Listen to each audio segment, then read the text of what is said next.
Welcome to the official Munzee Podcast. I'm Tim, substitute host and not the president of Munzee. And I'm Craig, also known as Tim Marshall. I started as an avid Munzee player, now proudly part of the team. Each week, we'll delve into Munzee's mysteries, divulge some secrets, and inform players from around the world just what is coming your way. So sit back, relax. Today's episode is a special one. Why? Because it's only me, and I'm chatting to the one and the only MNB, also known as Minnesota Boy, all about the physical side of Munzee. If you didn't know, Tim has joined the Munzee team as production and shipping as well. So we're going to talk all about production, shipping, physical items, what you do, how you do it, where they come from, all of that sort of stuff as well. All of it. But as always, Tim, when Rob's here, we always like to say, what we've been doing in the last week or so. So, sir, what have you been doing in the last week or so? Well, I've got a lot going on here. Personal life in my family, my daughter and son-in-law and grandson just moved to a new home. So they had some trouble, with the signing of documents on certain areas. So they ended up living actually with us for about 4 days. And is that with your grandson as well? Yeah, all three of them were living here, and their moving van was parked in the driveway with all of their stuff in it. But now they are safely in their new place in just a couple of miles from here, which is just great. Yeah. And so that's what's been going on. But besides that, I have had a couple of Munzee events here in December. Munzee events outside in the cold outside in the cold in December, especially the first one we did in the city of Glencoe. And you can go to my YouTube channel and see a video about this event if you'd like to.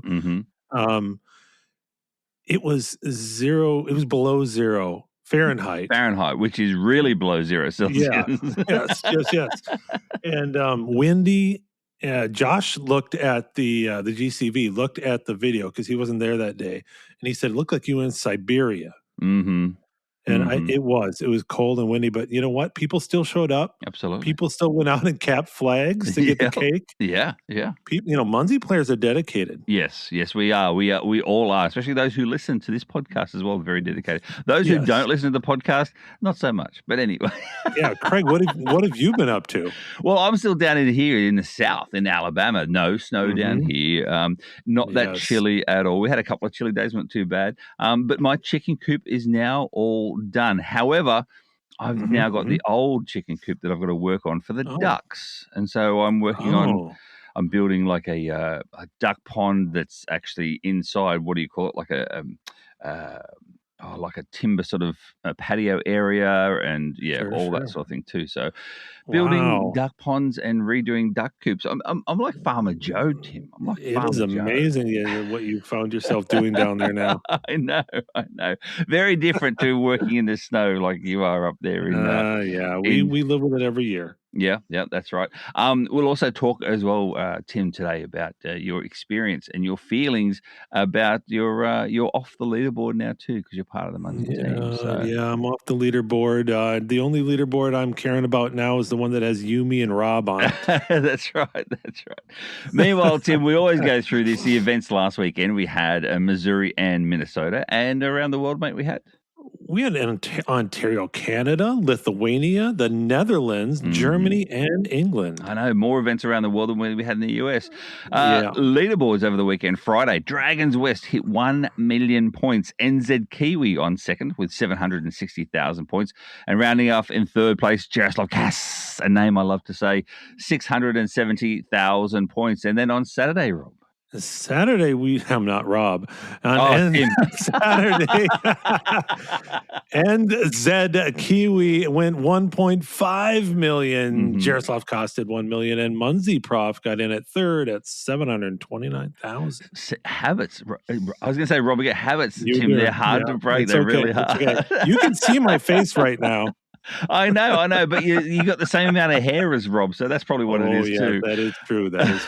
Sunday, mate, we had I Am Full with 1.1 million points, Dragons West with 1 million points, and then Jaroslav Kass again rounding off third with 1 million points. Always millionaires over the weekend, which is awesome to see. That's right. Events this upcoming week and weekend, we have New York, Florida, and California, and around the world, mate. Just one in Norway. In Norway. No way there's in Norway, but yes, there is. All right, mate, let's dive into the world of Minnesota Boy Minnesota boy. First and foremost, mate, as I've always said, let us know a little bit about yourself and your YouTube channel and where you come from, that sort of thing as well. So, well, as my Munzee name there says, Minnesota boy, I am born and bred here in Minnesota, born in the city of Minneapolis, and I've lived in the Twin Cities metro here my entire life. Met my wife here, and we've just lived here our entire lives. And so we live in a western suburb of the cities now. mm-hmm. We've also lived in the northern suburbs and also near the University of Minnesota when we were young. 2 kids, both mm-hmm. adults. As I said earlier here, my daughter and her husband and my grandson, my only grandson, moved very close to us here recently, and we're loving that. Mm-hmm. And my son and his girlfriend live on the kind of the eastern side of town, near on the other side of St. Paul. Mm-hmm. And everything's going great with them. And so, yeah, I lived here my entire life and work locally with my brother in a company that we have worked at for a long time. Mm-hmm. My brother, you probably heard of him as well, Gravity Bear. Oh, yes. Yes, Gravity Bear. Another big Munzee player here in Minnesota. He is. But yeah, Munzee-wise, I've been playing a long time. Yeah. And we have a big Munzee community here in Minnesota. Mm-hmm. We have events pretty much every month, if not more than one. We have some of the biggest players in the world, like the number 1 player, W. Helen. Lesh family, Geomatrix, Danielle. We have so many big players here in Minnesota. And I think the reason for that as well is that they really enjoy Minnesota. And people say, Minnesota, there is so many Munzees. Like I think it's the biggest sort of area for Munzees in the world. I haven't been over to Europe, but I dare say it is. And the reason for it is because you big players all build out your own little nests, I call them. Your own areas where you're going to get the Skylands every day. You're going to get the tree houses every day. You're going to get, there's lots of virtual items around you so bouncers can land on them every single day as well. A few players, big players, have already set up the walking trails and stuff as well with physical greenies, so you can cap those every single day. So that's what it's all about, Tim. I do believe, like in Minnesota, people say, how can I be like Minnesota? Well, start playing like Minnesotans. Yeah, it's really because a few big players started and just started building, and over the years, it just becomes a big thing. And of course, Munzee Mania. The big events we have here every year, that's a multi-event weekend, and that has just spread and spread and spread. So every place that one of those events has taken place is now just loaded with Munzees every time that moves around just a little bit. And boy, it's just crazy the amount of play that is available here in Minnesota. And touching on that as well, and that is, you do have a lot of good garden builders around in Minnesota as well. Plenty of different gardens there. And likewise, if you didn't hear in the last blog this week, there's 2 gardens of the month for December had occurred, and they were both from Minnesota. Now, what happens with gardens of the month? And Tim, I don't think you even know this because you're not involved in this part of the gameplay, and that is, there's normally 4 or 5 gardens selected as finalists, and then the team discusses those 4 or 5, and we come up with the top 1 or top 2, if that's the case. This month we came up with the top 2. Both just happened to be from Minnesota. One from a Geomatrix, and the other one's from Lesh family. And there was another one in the mix. The other one in the mix was from Europe. I'll say this: it was from Europe. However, we have to remember the rules and regulations when it comes to garden building. Yes, they all pass the rules and regulations in terms of had to have a POI, more than 50 pins in it. They have to be full. They can't have any temporaries, all those. But this one, it looked really, really good, and it was up there ready to go. But we found out that it was more a copyright issue when it comes to the actual design. So you got to be careful. Yeah, that little hidden copyright, is underlying there sometimes too. So we all have to be careful of the copyright situation when it comes to designing your designing your gardens, your virtual gardens. Yeah. Design your own. Yes, Do yeah, your own design work. your own. You can get inspiration, of course, get inspiration from Sure. other areas, but absolutely design your own. Meanwhile, Tim, I'll get back to you now. Yeah, you said before you had a YouTube channel, mate. What's your YouTube channel? Links are, of course, going to be in the description. But what's your YouTube right. channel, Just mate? look for the links because Craig will provide those for you. But yeah, Minnesota Boy on YouTube. If you search Minnesota Boy Munzee or Minnesota Boy Geocaching, you'll find the YouTube channel. You'll find it. And I've done hundreds of videos on there, both shorts and long form videos. And I love doing it. I've slacked off a little bit recently, which I've gotten some guff from some people. Really?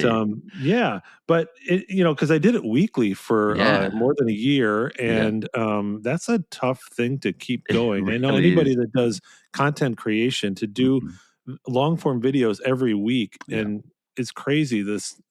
The amount of time that the geocaching vlogger has done it is amazing. I don't know how he has pulled that off. 14 years, weekly videos, long form videos for 14 years. It is absolutely crazy what incredible. he's done. But yeah, go check out that. It's got a lot of Munzee content, a lot of geocaching content. And it's a fun thing to do. And what I like about YouTube channels too is, I like the content, Tim. I like seeing some good caches out there. I like seeing some fun Munzee play, especially when you go to events and you see the other people at the events and stuff as well. But more importantly, the reason why I follow different YouTube channels out there is the personality. I actually enjoy listening to that person, discussing things or living their life, even if it's just a daily or weekly vlog per se, and see what they're part of their life. So that's why I watch that too. So yes, Tim, and it's good to see. It was good to see your growth, your slow growth when it comes to your improvements of your video quality stuff. That sort of thing too. So I enjoy yours, Tim. I really do, and I do like the good mix of yours between geocaching and Munzee stuff too. Haven't seen a Pokemon Go one there recently. It's been a while. It's been a while since I've done a Pokemon Go content one. Maybe that's what you have to do next is a Pokemon Go one. Just saying. You never know. You never know. You never know. But anyway, Tim, you said before you've been a long-term Munzee player, and when we say long-term, if no one knows this, Tim, you started playing Munzee before. That's right, before the president of Munzee started playing, Rob Barterman. You started playing how many days before him? It was like I really don't know how many days, but it's long enough so that I do have the bragging rights. Yes, you do. Yes, you do. How long is long enough, though, Tim? How long have you been playing for now? How long is long enough? How long have I been? You're asking me questions I don't even know the answers to. I know. It's been a long time. 2014, I think it was. Yeah, maybe around 2014. So 10 years now of Munzee play. So you're up there, Rob. Tim, you're up there, mate. I know it's hard. It's actually hard. It is hard. But anyway, Tim, you've played for a long time as a Munzee player, and then all of a sudden now you've come on board on the Munzee team. Yes. What have you found is the difference, between going from a Munzee player to Munzee employee? When did you really feel like, oh, I'm not a player anymore. I'm an employee? Yeah. I was on the Munzee team for, I think, maybe a month or a month and a half before the yearly staff meetings happened. And we all met in Texas, back in McKinney, where Munzee was based. And I walked into that room in the hotel meeting room, and all of you guys were already sitting around the table because I came in a little bit later from the airport. And I had met everybody in that circle, I think, except for Robbie. I think Robbie was the only one I hadn't met in person before. Yeah. But just to see all you guys sitting there working, and then I'm sitting down and just listening to the conversations going on around that table, and realizing how much work and how much mental craziness goes into creating Munzee on a day-to-day basis, coming up with new ideas, keeping the current game flowing as it should, just all of those things. And I sat down and it's like, wow, now I'm really in it now. You're I'm in really there. in it. I'm kind of crossed through the curtain. All wonderful people, all super talented people, all in their own little way, doing different jobs, from Rob and Lou and Tamara and Mari, and I'm going to forget some people. Dylan and Wiley and Robbie all were there, and it's just all of, and you and just getting all of everybody doing their own little piece of Munzee, but also working together and just stepping into that is like, yeah, I'm not just on the outside now, I'm a little bit on the inside. Exactly. And a good example of that teamwork, Tim, happened right there in front of you, and it happened in front of me as well. And that was there was one thing. We're coming up with new ideas and new situations, and we were going through past things that we've all spoken or heard of. Things I hear a lot, and it comes to Munzee stuff. A lot of players reach out to me on social media. Some people will reach out to me in person as well at events and stuff like that too. And so I was going through my list of things that people have gone through that could be good ideas, and one of which was using rover treats for bouncers to get those bouncers that are a bit further away, etc. as well. That was on my list of chats. And so I brought that up with the team, and they're like, "Oh yeah, we don't do that at the moment." No, we don't. This is what we do. And then for the next 15, 20 minutes, we're talking about other things. And then after that, Robbie comes in and says, "Just to let you know, we can use rover treats on bouncers now from further out, and I push go on the test." Again, if people don't understand, we do have a testing site, which is it mirrors the actual site, but it's only testing only. So we did have it on a testing site for a while. He said it's on testing site, so we all stopped and had it play around on the testing site, and it worked and fine. And he said, "Okay, should I push the button?" I said, "Yeah, go ahead, push the button." He pushed the button to let it go, and meanwhile, Mari said, "Well, I'll start doing the social media post," and she did up the social media post, and bam, out it went. Something like that, a small change like that can happen that fast. Other large changes like the VAC, for instance, they take a long time to bring those ones out. And it was amazing to see. I know normally, obviously, Munzee, people are spread all over the place. Some people are in Texas, California, in England. You're down south now. I'm here in Minnesota. People are spread everywhere, and most of the communication between staff members goes on online. Yes. In these meetings, though, when everybody was just sitting around one big conference table, the speed at which things changed. Yeah, it was a lot quicker than normal. Yeah, very quick. It was fun. It was a lot of fun. It really was. Mate, as I said before, you're in shipping and production now as well. Yes. So what does that basically mean, you as in shipping and production? What do you do for the Munzee team? Right. I'm handling the day-to-day shipping of stickers, so the generic stickers that we use for the game. And then also the bringing back now the personal Munzees. Yes. Which has been really cool to bring back. That's the part of the game that I missed. We had obviously in the past a lot of those that were made by other folks, but that had kind of gone on the wayside through some transitions. And coming onto the team now, I told Rob, it's like, hey, the other job that I do is a production type job. I'm in manufacturing. So this kind of fit for me. And so it's like, we can bring that back. Yeah. We can do that again. And now we have Whittle Series 1 tags out, Whittle Series 2 tags out, and plus the Nexus and the premium personals, which is a huge change. Yeah, absolutely. And we've also done as well, because what we do as well is that I actually handle all the artwork for those personals, etc. as well. So I create those. I create the Munzee QR codes on the back of them. So if one's incorrect, you can blame me. Don't blame Tim. Yeah. It's me. It's my fault, not Tim's. I do test. I do test some of them. I do test some of them just to make sure, like when you send me codes for premium personals, for instance.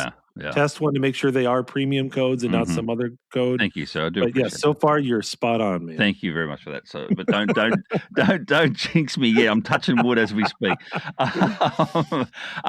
Mate, yeah, it's a lot of work goes into it. But basically, what I was going to say is that if, for instance, we've done ones whereby for individual events as well. Yeah. So if you want your own personal tags for your Munzee event, then reach out through Lou, and Lou gets in contact with us, and then we get the designs together. And normally, all it is, let's be honest, Tim, and that is, if you get a badge, a Munzee badge for a particular event, if the event hosts have paid for the badge itself, a separately badge, then we can have those badges on personals too, Tim. So we can do that for the Munzee hosts, and then they can then give them off to their attendees as a nice nice way to say thank you for attending. I like that too. Yeah, very, very nice. Yeah.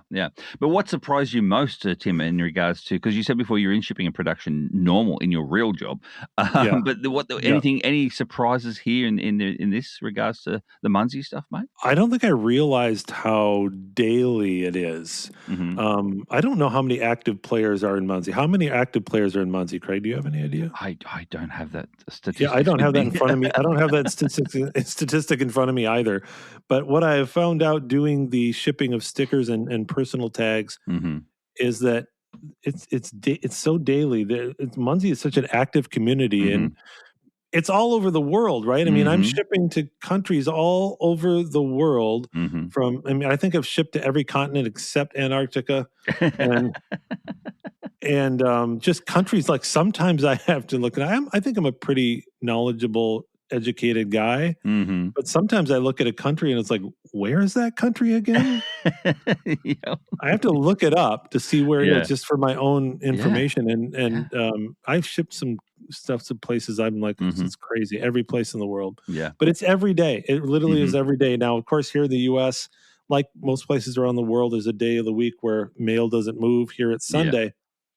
And so I don't ship anything on that day. But other than that, I'm shipping other 6 days of the week, sending out stuff all over the place. Nice. I'm going to pull back the curtain a little bit on you too now, Tim. And when I say pull back the curtain, I'm saying what's something players would be shocked about or learn about how Munzee items are produced or shipped? Is there anything that people wouldn't understand? What's going on there? What's happening?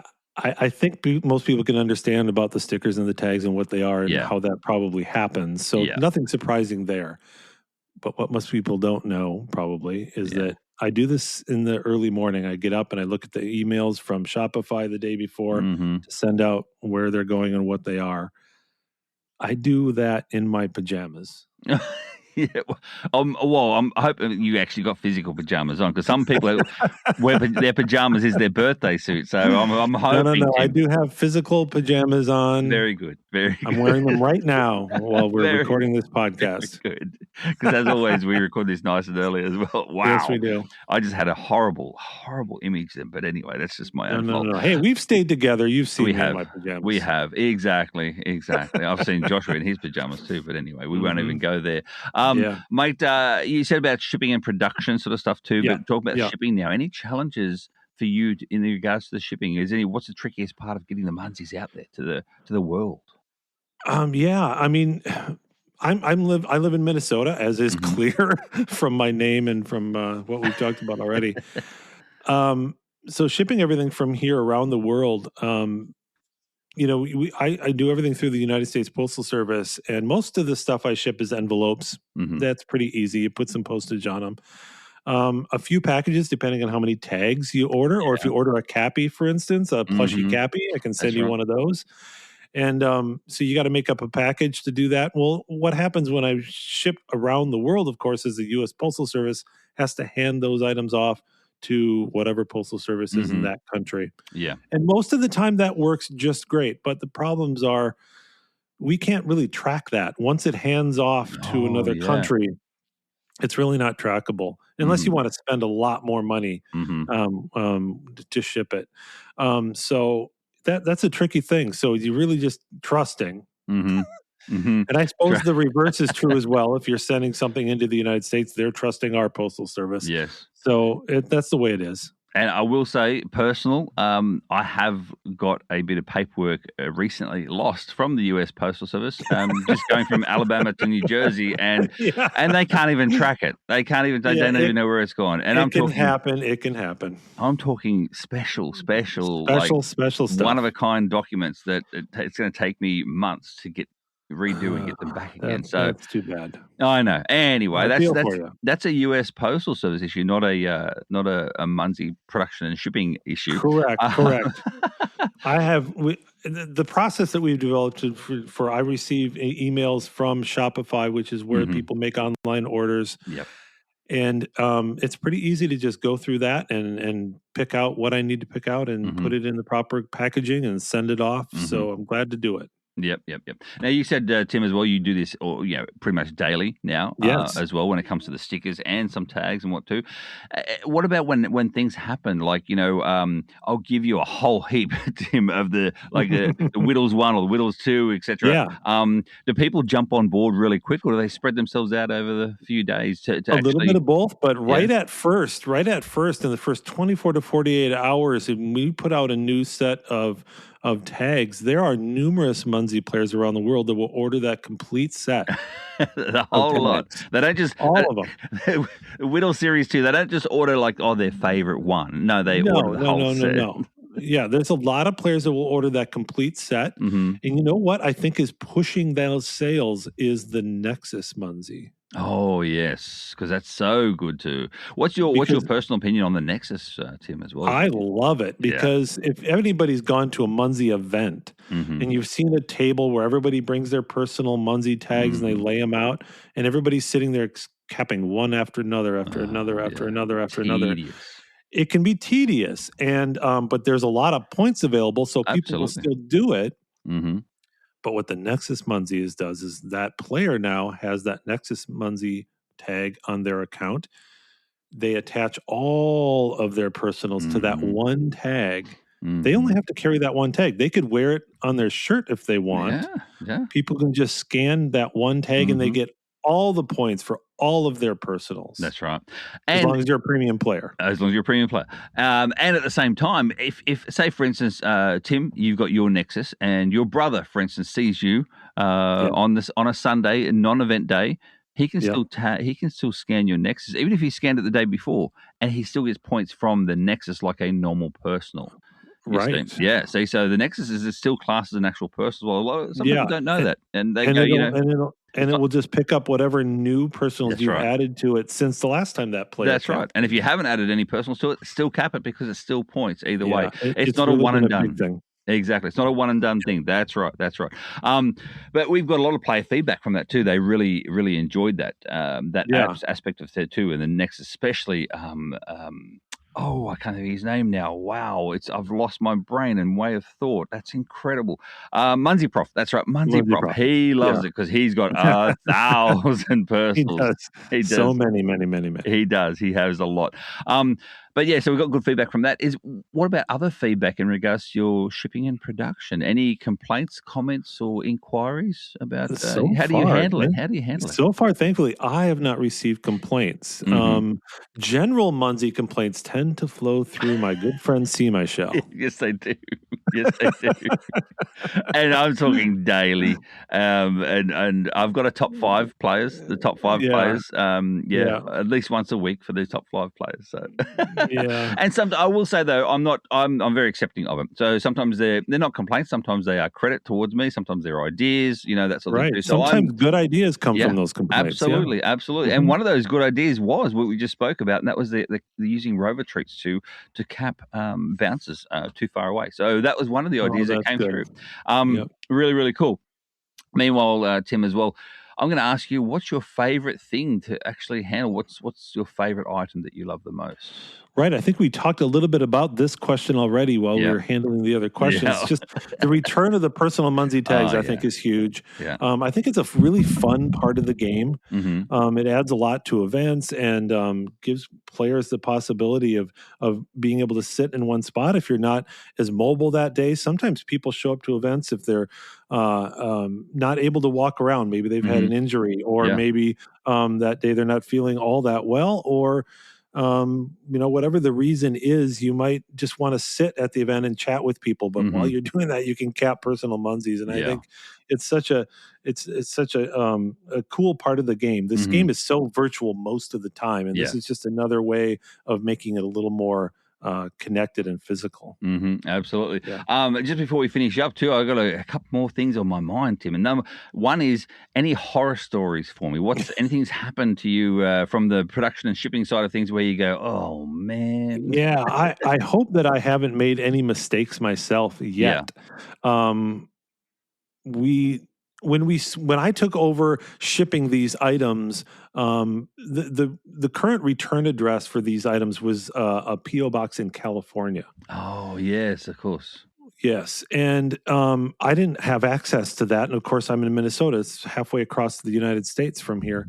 And so I got Rob to say, like, hey, can we get a local P.O. box that I can monitor so that if there's a shipping issue with any of the mail or packages I send out, they'll come directly back to me. Then I can deal with them quicker. Well, one of the things that happened in that transition time is that we realized that there was a bunch of mail sitting in California. Oh, still, wow. Including some stuff, envelopes and stuff that had been sent out. People are waiting for their stickers and they're just sitting because they got returned for whatever reason, a bad address or I don't know, whatever the reason was. And thankfully, through the hard work of one of our co-workers, Tamara, searching out these players. Once I had the mail, I sent her all that information and she was able to contact each and every player either through email or messaging or even through the game itself, through the messaging in-game. Yep. To contact players and get a solid address. Most of the time it was just because there was a mistake in the address. Yeah. And so get that stuff back to them. And that really is something that I hope doesn't happen again. Now that I'm doing this daily and every day I go to the post office to drop off mail, I check the P.O. box. So if something comes back, I'm on it right away and able to fix it. Perfect, mate. Perfect. Yeah. And we all do appreciate that. All the players do appreciate that as well, because we all, as soon as we order, we like to have it. It's not Amazon. We can't have it there the next day. That's something. No. But the quicker the better in some cases, especially when it comes to the actual generic stickers too, because sometimes we don't order them until we've run out. We don't realize that we're running low and we go, oh no, I'm out of stickers and I need to replace that cruisy, for instance, so I can get in there and grab my extra points, and fulfill my clan war stuff too. But anyway, mate, speaking of advice for players, first and foremost, make sure your addresses are good by the sounds of things. But number two, what else can you give any advice out there for it? Well, plan ahead. Make sure your address and your name and everything is perfect when you enter it online so that when I send it to that address, it's going to get there. Yep. Also, if you happen to be going to an event where I am going to be, you can buy your stuff directly from me at an event. Wow. There you go. Stickers and personal tags. Stickers and personal tags. Yep. And it's better off with you got tap to pay or you got credit card details. What happens? It's electronic payment only, no cash. Yeah. I don't want to handle cash and try to figure out how to get that back to Munzee. That's not something I want to do. No. So yes, electronic payment only, and I can just use my phone. You just tap right on there, and boom, it goes straight to Munzee. Yep. Exactly. Perfect, mate. Perfect. Any other any other advice you want to give to players before we finish up, mate? No, I think we've covered everything from my end that they need to do. Yeah. Well, speaking of your end, Tim, and you don't know this yet because we pre-record this, but we do have a brand new Boxing Day sale out there in the world, as in the Munzee world. Boxing Day, if you are from the USA and you don't know what Boxing Day is the day after Christmas Day. Yeah. The rest of the world celebrates Boxing Day like it's your Black Friday, basically. I see. Yeah. So there you go. I'm educating the US as well, Tim, as well. Yeah. Sometimes we are a little off the rest of the world. No, it's just different. It's just different, not off, just different. I'm happy with different. Exactly. But check out the store for all the sales. And a lot of those sales include physical items as well. So let's keep Tim busy over this busy holiday period because, he's snowed in Minnesota. So he's got nothing better to do. Here. Nothing better to do than fulfill Munzee orders and still have to go out to the post office to post them. So there you go. Mate, I'm going to finish up. I don't have any more questions for you. I don't have a Munzee request for you, but we do a tip of the week. And I thought to myself, this is perfect, Tim. You're a player first, just like me. Yeah. What is the Munzee tip of the week for this week before we head into 2026, mate? Well, as I talked about before, I've been to a couple of really cold weather events here in Minnesota recently, and a tip that I got from another player a few years ago, and I don't know why I hadn't thought of this earlier, was, you're out in that freezing cold weather, and when it's below zero, your fingers get cold fast. Yeah. And of course, you have to use your phone to play Munzee, right? I mean, it's an app. So you want to get a stylus so that you can keep your gloves or mittens on your hands. Use that stylus to play the game. So I'm at this event just this last Sunday. numbers of Minnesota Munzeers show up. It's a great event. Put on by W. Helen and Lesh family. Oh, nice. And also hosted by myself and Gravity Bear, just as an aside. They put out the flags and everything, so they did all the work. Great to them. So we're out walking this path, capping the Munzees, and I see that the GCV, the geocaching vlogger, is got his hands out, and his fingers look glue. And I said, Josh, would you like a stylus? I brought a small bag of them. I just bought a bag of them on Amazon, so I had a bag of them in my pocket for like $2. Yeah, would you like a stylus? He goes, oh, that would be great. So he used it, loved it, right? Loved it. He could keep his gloves on, keep his fingers warm. So afterwards, a few of us go to Punch Pizza and have a nice after Munzee event pizza. Nice. Josh hands me the stylus, and I said, "Oh no, Josh, you can keep that. Yeah, it didn't cost me hardly anything. You can keep it. I've got a bunch of them." Yeah.